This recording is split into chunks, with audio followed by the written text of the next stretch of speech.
En el campo de batalla, el miedo es parte del uniforme, pero hay terrores que no están en los manuales, que no responden a la lógica ni a las tácticas. Historias que los soldados apenas se atreven a contar, susurradas entre guardias nocturnas o en cartas que nunca llegan a su destino.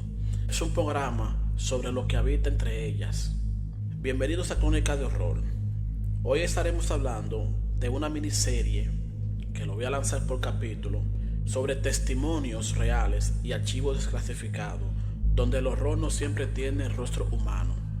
Acompáñanos a explorar el otro lado más oscuro del deber, donde la verdadera batalla es contra los desconocidos. Bienvenidos, bienvenidas. Comenzamos.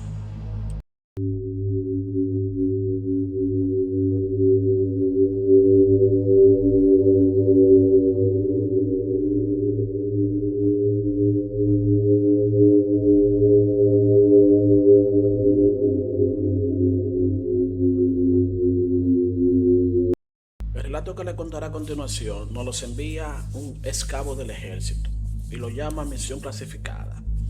Nos dice que prefiere el anonimato porque aún sirve en el ejército hace más de 10 años.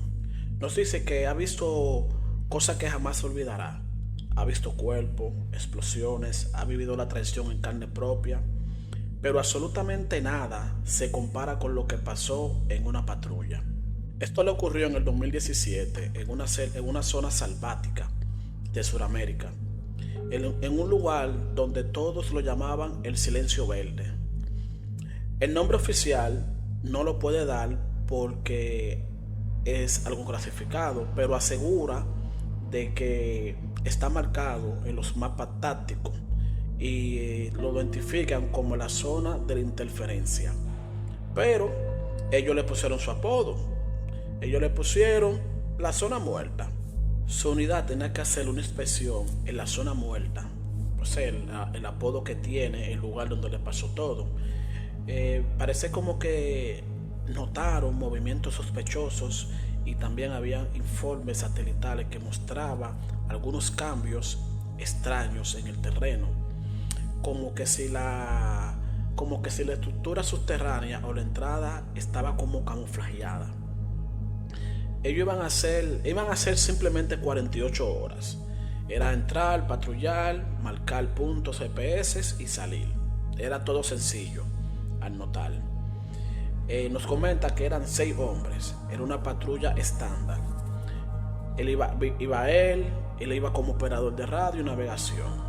Pero todo empezó a unos 5 kilómetros de ingreso. Las brújulas comenzaron a girar sola, literalmente. Las brújulas se volvían locas, como si hubiera un imán bajo la tierra. La radio tampoco respondía, solo marcaba estática, ni siquiera el clic de retorno. Todo falló. Lo tomaron como un fallo técnico, aunque ya ellos sentían algo que le pesaba en el pecho. El silencio nos comenta que era demasiado, no se escuchaban los insectos. Usted sabe que en los bosques siempre hay sonidos de pájaros, sonidos de monos, dependiendo de donde estés. Es muy difícil que en una selva haya un silencio total. Solamente escuchaban sus botas y un zumbido suave, como si fuera algo eléctrico que los rodeaba. A las 18:45 ellos montaron un campamento, nadie hablaba mucho. Un cabo llamado Cortés fue el primero en decir lo que todos estaban pensando. Y dice, no estábamos solos aquí. Esta selva nos está mirando. Eso fue el comentario que dio el cabo Cortés. En la madrugada algo lo despertó y dice que fue como un eco, un lamento grave que resonaba entre los árboles. No era humano, pero tenía intención. El soldado Malera encendió su linterna y apuntó hacia el bosque. Juró que vio un búnker viejo, cubierto de maleza, como salido desde la misma tierra, eso comenta. Ellos fueron a investigar y lo que encontraron fue una estructura metálica semi hundida en el suelo con una compuerta oxidada. No había señales de usos recientes, pero el ambiente a su alrededor era irreal. El calor bajó de golpe, el aire se volvió extenso. Había un símbolo tallado en la pared, un círculo con cruces invertidas, números sin sentido y algo escrito en ruso. Luego de ver todo eso, ellos decidieron entrar. Pero ese fue su mayor error. Una vez dentro, ellos vieron un pasillo corrido. Vieron tubos rotos, habitaciones vacías y algo más. Sensaciones, cosas que siente en la piel, cosas que sentían en la piel. Ellos tenían una especie de náuseas, tenían mareos y tenían ganas de llorar sin ningún motivo. Uno de sus compañeros, llamado Chaparro, se desmayó frente a una puerta cerrada y al caer golpeó un panel oxidado. La puerta se abrió. Cuando entraron, ellos notaron que había una silla de metal con correa, como si fuera de experimento. Frente a la silla había una radio vieja, del tamaño como de una maleta, y estaba encendida en estática. Y algo más, escucharon una voz, pero la voz que escucharon no era una voz de ruso, era una voz en español. Y de repente, la radio comienza a sonar y dice: Cabo Romero, informe. Están a 35 segundos del umbral. Permanezcan quietos. No lo miren. Pero dice que el problema es que Romero había muerto hace 2 años. Y no solo eso, yo soy Romero. O sea, lo digo en primera persona, yo soy Romero. Y yo nunca, él nunca habló con esa radio. Sus compañeros se quedaron paralizados. El cabo Madera comenzó a sangrar por la nariz. Cortés vomitó. Él simplemente supo que tenía que salir, tenía que retroceder. Ellos corrieron hacia el búnker, intentaron salir, pero una vez que salieron a la superficie, jura que dieron la vuelta y lo que pudieron notar fue que solamente había vegetación, no había nada, solamente vegetación. Esa noche el soldado Madera se pegó un tiro, pero antes de hacerlo, antes de desvivirse, él dijo que lo veía cuando cerraba los ojos. Aún él conserva su cuaderno. Está lleno de dibujos, de ojos sin pupilas y palabras escritas al revés. En una hoja dice: nos marcaron, nunca salimos, solo nos dejaron creer que lo hicimos. Eso fue lo que estaba escrito en su cuaderno. Pero lo más interesante y lo más siniestro de todo esto es cuando ellos volvieron a la base. El GPS marcaba que nunca salieron de su primer campamento. Las cámaras térmicas que tienen instaladas por seguridad le mostraba que estaban durmiendo en posición fetal durante 2 días. Oye, es algo interesante escuchar eso. Pero ¿qué sucede? Ustedes saben que si hay un pelotón, vamos a suponer de 5 personas, y ese pelotón está a cargo de, vamos a poner, de un sargento. El sargento es que tiene la responsabilidad de sus 4 hombres que están por debajo de él. Y si le pasa algo a uno de los hombres, tienen que dar una explicación de qué fue lo que pasó, cómo esa persona se desvivió. ¿Qué pasa? Ellos no saben qué hacer. Ellos dijeron, bueno, vamos a decir que fue una tormenta, que la radio falló, que Madera se disparó por accidente. O sea, quisieron inventar una pequeña historia porque hay que darle una explicación, decir qué fue que pasó con ese soldado. Una vez que llenaron los informes, que hicieron todo, lo destituyeron, o sea, lo dejaron en suspensión para investigar más el caso, aclarar todo, para saber qué fue lo que pasó exactamente. Pero nos dice que él sabe la verdad. La zona muerta no es un lugar, es una grieta, un hueco en la realidad, algo que estuvo ahí antes que ellos y que aún sigue esperando que alguien más entre para no dejarlo salir. Dice, termina sus últimas palabras diciendo: no vuelvan ahí, no contestes si escuchas una radio encendida entre los árboles. No todo lo que regresan son realmente ustedes. ¿Qué piensan sobre esta historia? Este relato se llama Reservista Misión Clasificada 2014. Literalmente así es que se llama. Como se lo estoy diciendo, así es que se llama la misión que tuvo esta persona. Nos dice que no dará su nombre completo, porque ya tuvo suficiente problema con eso. Solo quiere contar su parte de su historia, antes de que el ejército vuelva a taparlo todo. Porque él sabe que lo harán. Siempre lo hacen. Literal. Hay cosas que no se pueden contar literalmente como una persona la vive, porque puede causar muchos problemas. Pero el pueblo siempre se le dice una parte, nunca se le dice todo completo el pueblo. Las autoridades siempre distorsionan todo un poco para que no se vea muy atroz lo que quizás una persona vivió. Más adelante, en un futuro, yo le contaré una historia que yo tuve sobre esto mismo. Más adelante la contaré, para que ustedes vean más o menos cómo que funcionan las autoridades de prácticamente de todo el mundo. No podemos decir, no, que este país, no, no, de todo el mundo siempre hay algo que esconden. Nunca dicen la verdad en su plenitud. Comenzamos. Esto ocurrió en el 2014, en una operación de reconocimiento en una región montañosa de un país que prefiere no mencionar.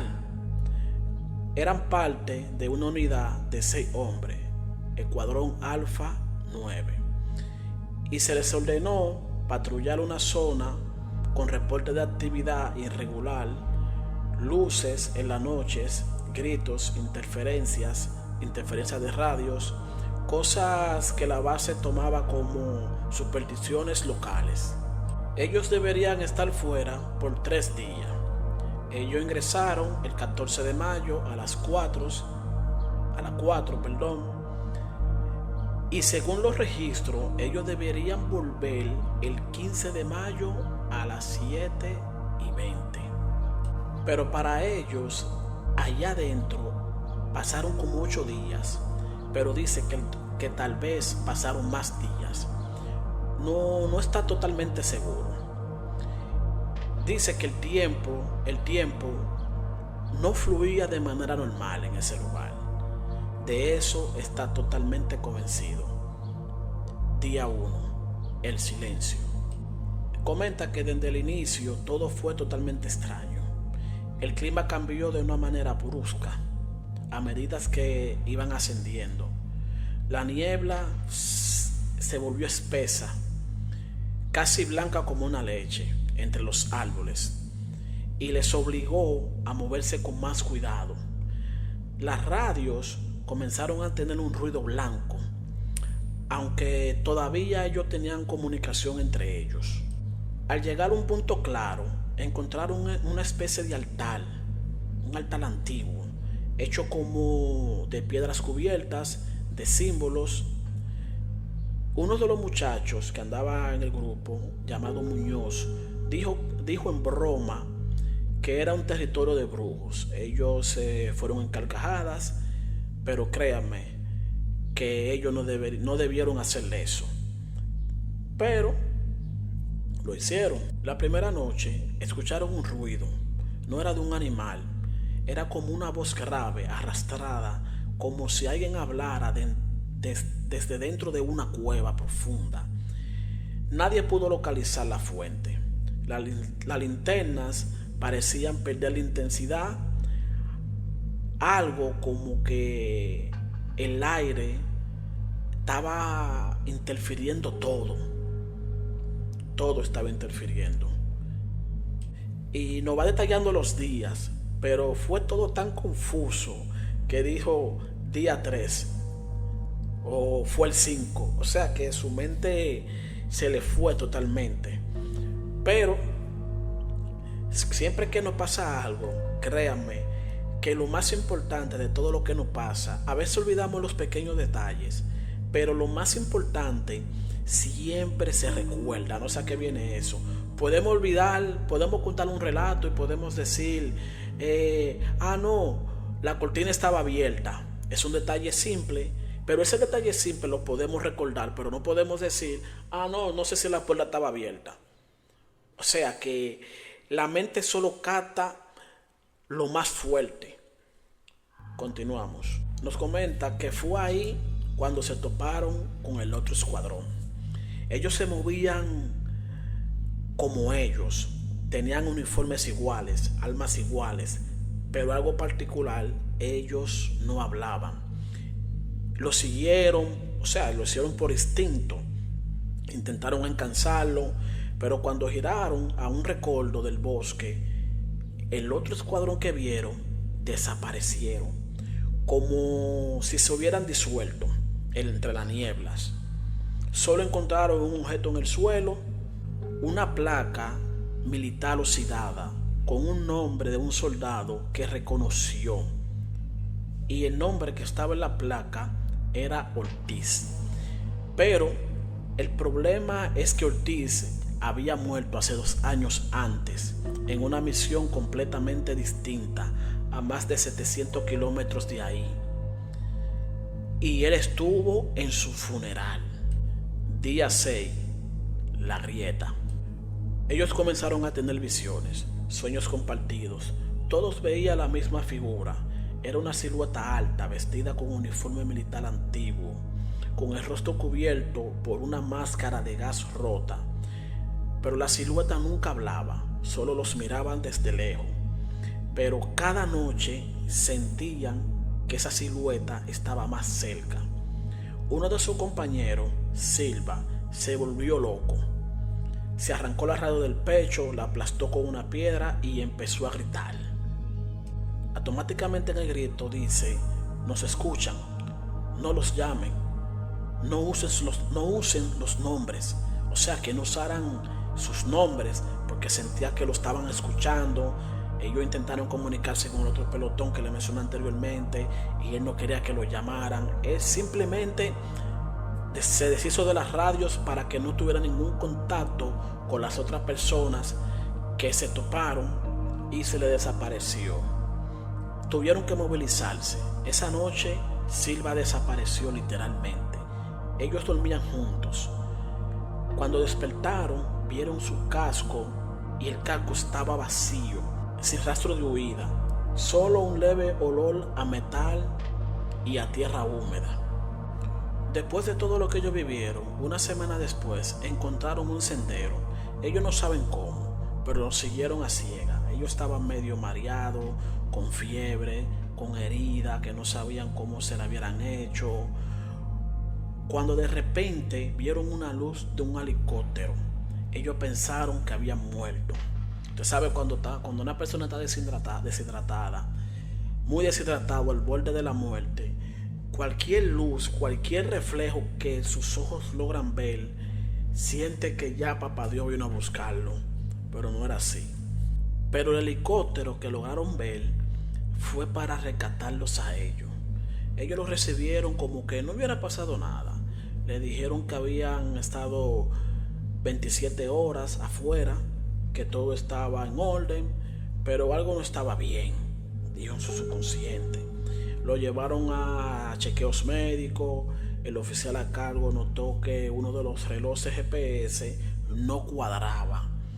Estaban atrasados 8 días exactos, todos menos un reloj de un compañero que parecía apagado desde antes de entrar al terreno. Uno a uno de sus compañeros empezaron a enfermar. Tenían pesadillas intensas, alucinaciones, oían sus propios nombres por las radios a las 13:33. No sé qué tienes ahora, es ahora una hora mística. Aunque las radios estaban apagadas, el teniente Berraca desapareció en su propia casa, según su esposa. Dejó su uniforme en la cama y desapareció. Él es el último que queda de su pelotón. No tenemos más información de los otros compañeros, solo de Silva, que desapareció. Nos dice que ya él no ha podido dormir más de 3 horas. Desde ese entonces, a veces él cierra los ojos, siente la niebla de ese lugar por debajo de su puerta, y a veces cuando pasa por la frecuencia 146.7 aún escucha la voz de Silva entre la estática y dice: no regresamos, viejo, solo nos dejaron pasar y algo vino con nosotros. Sé que quizás las historias que le he contado anteriormente suenan con el mismo típico tema de radio, pero ¿qué pasa, familia? Los guardias, los policías, los bomberos, todo que tenga que ver con una institución de cuidado a la ciudadanía, tienen que ejercer una radio obligada, tienen que tener su radio, porque por ahí es que se informa todo. Pero ¿qué pasa? Ustedes saben que los misterios de la noche siempre es en la noche. Todo lo sobrenatural usualmente pasa después de las 12. Hay personas que tienen actividades en el día, en la tarde, no importa, pero usualmente es de noche, de madrugada que pasa todo. Y la radio es una de las frecuencias que se utilizan para poder llamar cualquier evento, cualquier emergencia. Y nada, todo se carga con una intención. Cuando ven a ver la radio que tú tienes, ya ha pasado por varias manos y no sabes la intención que tiene. Y también la sugestión que la persona ponga, porque a veces pasan cosas que tú no sabes, pero al final todo tiene una intención. Si llegaste a este punto, espero que te suscribas, le des a me gusta, si dejes tu comentario, que te lo agradecería mucho y ayuda a nuestro canal para que este contenido siga llevando a más personas. Te lo agradezco mucho. Así que iniciamos con el siguiente relato. Este relato fue enviado por un sargento, JLS, Baja Voluntaria, Misión en Frontera, 2009. Asunto: lo que escuchamos por la radio no venía de aquí. Nos dice: buenas noches, ojalá nunca hubiera tenido que escribir esto. Parece que lo escribió de una manera que él quería que se escuchara su relato. Sí, por eso le voy a poner mi mayor empeño a su relato. Él ha sido parte del ejército más de una década. Él ha estado en zonas de conflicto, ha vivido tiroteo, ha vivido emboscadas, días sin comida ni sueño. Se ha sentido cómodo con el horror humano, pero lo que vivieron aquella noche no era humano y nunca nadie lo hubiera preparado para eso. Esto pasó en el 2009, cerca de la frontera, durante una operación de vigilancia en un puesto remoto. La base se llamaba Punto Charlie Delta 12. Era un sitio olvidado, sin cobertura civil ni señal estable, solo viejas torres de radio generadas al diésel y la promesa de un relevo cada 72 horas. Eran 4 hombres: el sargento, un cabo llamado Reyes, un soldado Montoya y un teniente joven recién asignado, Vargas. Ellos se llevaban bien, bromeaban, todo lo que conlleva una rutina de un servicio. El primer mensaje fue el segundo día, a las 2:40 p.m. Él estaba de guardia tomando un café. El primer mensaje fue el segundo día, a las 2:40 m. Él estaba de guardia tomando un café rancio, cuando la radio de largo alcance se encendió sola. Emitió un sonido estático y luego una voz clara, como si viniera de otro lado. Sargento, JLS, prepara la unidad. Reciban instrucciones de desplazamiento inmediato. Él se quedó helado, pero la voz que sonaba en la radio era una voz de un antiguo compañero, el capitán Randall. Pero nos dice que ese capitán había muerto en el 2007 en una emboscada en la selva. Lo supo bien. Estuvo con su cuerpo. Él automáticamente pensó que eran sus amigos que le estaban echando una broma para botar el estrés, pero la voz continuó. Frecuencia estática 114.3, acceso nivel 5, código umbral delta. Nos dice que esas coordenadas no la podía saber nadie que no tuviera un alto rango, ni siquiera Vargas, que tenía esos códigos, no sus compañeros.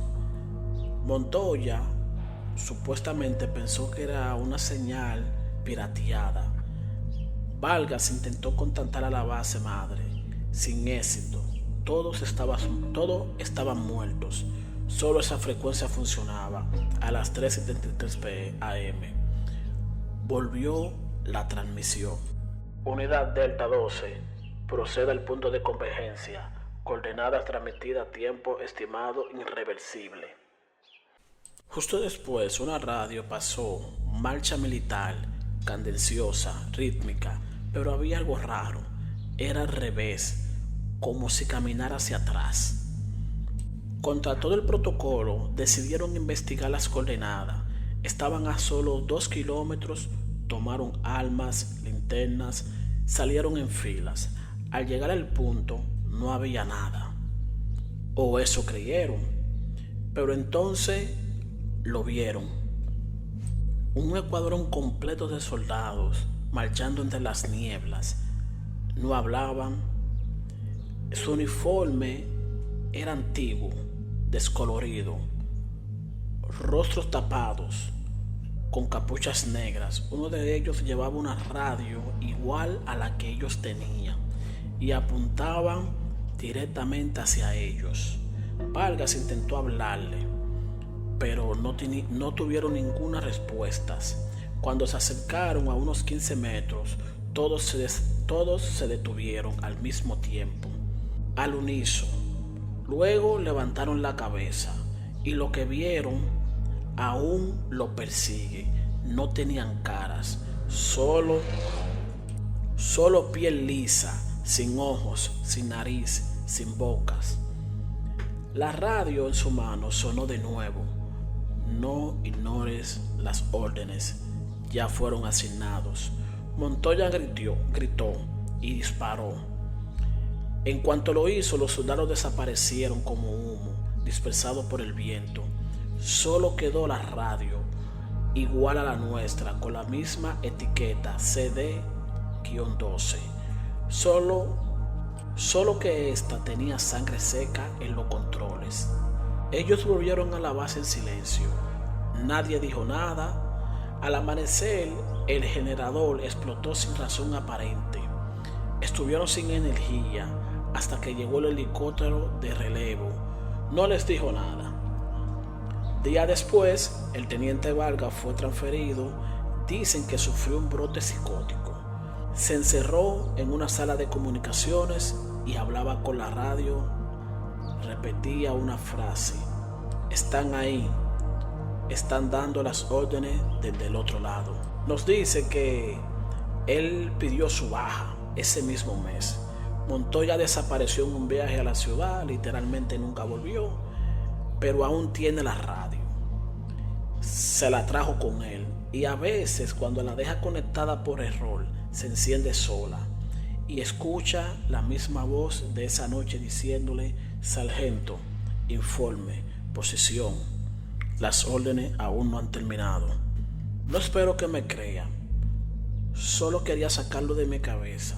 Pero si alguna vez estás de guardia y una radio vieja suena por sí sola, no contestes, porque puede que la voz que llame venga de otro lugar donde nadie volvió jamás.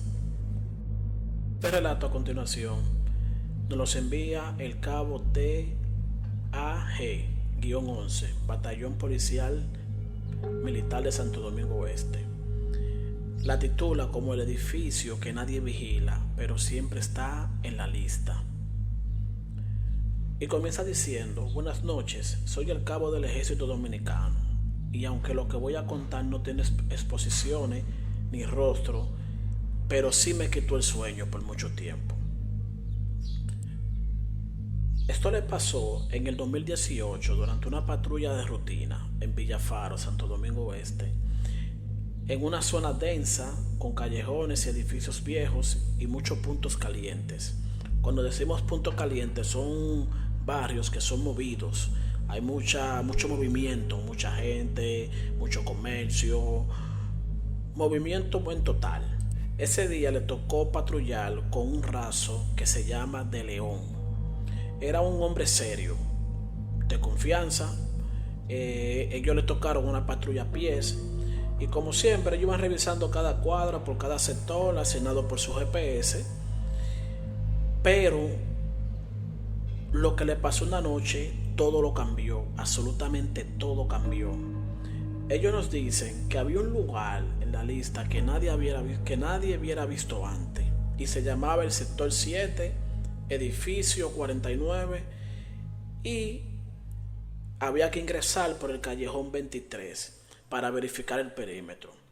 Cuando fueron a revisar el mapa, ese edificio no aparecía en Google Maps ni en ningún otro de sus informes. No había aparecido en ninguno de sus informes.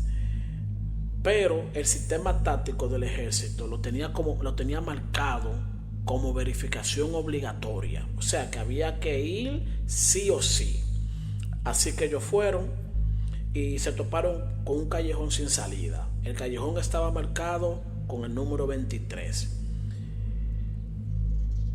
El callejón 23 estaba entre dos talleres mecánicos, pero los talleres estaban cerrados y tenía algo particular. Estaba oscuro, no tenía mucho alumbrado, y al fondo había un edificio de 3 plantas con una pintura desgastadas y las ventanas estaban rotas y un letrero en el medio casi al caerse que decía Residencial Anaconda número 2. Pero dice que todo parecía abandonado, el edificio se había completamente abandonado. Entonces procedieron a acercarse al edificio, a penetrarlo. Dice que las luces del tercer piso estaban encendidas. Era una luz tenue, luz blanca parpadeante, con un televisor antiguo. El raso que estaba con el cabo, llamado De León, él miró y no dijo nada, pero los dos sabían lo que significaba. Alguien estaba ahí, y en un edificio no registrado es irregular, podía ser ocupado, ilegal o algo peor. Así que ellos subieron con cuidado. Los primeros pisos estaban vacíos, literalmente vacíos, ni muebles ni polvo, como que si nadie hubiera pisado allá, hubiera pisado en ese edificio. Al llegar al tercer piso, me dice que ahí todo cambió, totalmente todo. La puerta se abrió sola. El pasillo tenía un solo apartamento iluminado, la puerta entreabierta, así que ellos procedieron a golpear decentemente y dijeron: Ejército Nacional, patrullaje de rutina, ¿hay alguien ahí? Y no dicen nada. Así que volvieron a hacer lo mismo, tocaron con respeto. Al ver que nadie respondió, entonces decidieron ingresar al apartamento. Cuando empujaron la puerta se abrió sola. Dentro del apartamento, el apartamento estaba completamente amueblado, limpio, con una televisión encendida. Lo que ellos pensaron que la televisión estaba reproduciendo alguna película o una noticia, pero no era nada de eso. Era una grabación casera en blanco y negro, donde 2 soldados idénticos a ellos patrullaban en un pasillo, el mismo en el que ellos estaban. O sea, al parecer lo que se toparon en la televisión era su propio reflejo, podemos decir. Automáticamente ellos ven esa acción, ellos se miraron, pero se quedaron ahí mismo parados, no se movieron. El raso de león tragó en seco. La imagen de la pantalla se encongeló y ambos soldados en el video giraron la cabeza hacia la cámara y luego hacia ellos. En ese instante, la pantalla se apagó completamente. La puerta del apartamento se cerró de un portazo y automáticamente sintieron que el tiempo se dobló.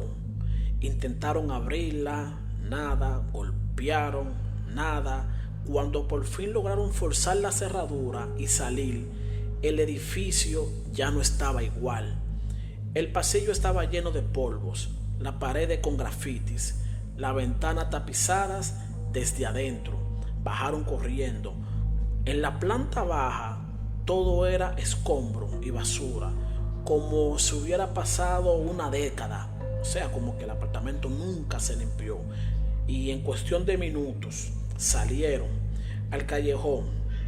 La patrulla motorizada ya lo estaba buscando. Le dice: ¿dónde diache ustedes andaban? Los estaban llamando hace más de 3 horas, pero para ellos habían pasado 20 minutos. Al día siguiente, el cabo pidió revisar los sectores asignados. El edificio 49 ya no aparecía en el sistema. Usted sabe que los cuarteles, los destacamentos tienen un sistema. Algunos lo tienen a lápiz, lo escriben en hojas, y otros lo tienen computarizado. Cada patrullero tiene un lugar donde tiene que patrullar y así, etcétera. Pero parece que en el puesto que ellos estaban, donde le tocó el servicio, ya ese edificio no aparecía en ningún lado, como que si nunca hubiera existido. Pero desde entonces, cada 27 de agosto, dice, justo a las 2:33 am, esa dirección vuelve a aparecer en la hoja de patrullaje digital. Pero dice que ahora esa dirección aparece como con un aviso. El aviso está marcado con un lapicero o algún creyón rojo. No ingresar. Verificado por última vez, 2018. Unidades reportadas, 2. Tiempo registrado, desfase total. Nos dice que aún él sigue patrullando por la misma calle, pero si ve un edificio con la luz encendida, donde no debería haber nadie en ese lugar, no subas, mejor no preguntes, porque podrías encontrar una versión tuya que nunca bajó. Espero que te haya gustado esta historia.